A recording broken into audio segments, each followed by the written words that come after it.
Повідомляється, що Абу Абдурахман Абдулла ібн Мас'уд, хай буде задоволений їм Аллах, сказав: «Правдивий і вартий довіру посланець Аллаха, мир йому і благословення Аллаха сказав нам: «Саправди, кожний з вас формується в череві своєї матці на протягу 40 дзьон у вигляду кроплі насіння, а потім стільки же знаходиться там у вигляді згустка криві, і ще стільки же у вигляді кавалка плоті, а потім до його накеровується аньол, який уздімає в його дух, і він отримлює загад записати 4 речі: долю чоловіка, термін його життя, його справи, а так само тое, щасливим він буде, або нещасним.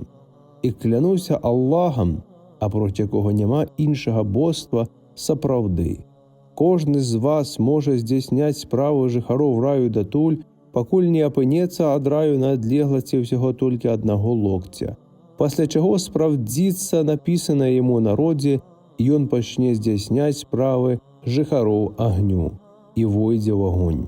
І саправди, кожен з вас може здійсняти справи жихаров огню дотуль, покуль не опинеться від огню на відлеглості всього тільки 1 локтя. Після чого справдиться написане йому народі, і він почне здійсняти справи жихаров раю, і войде в рай.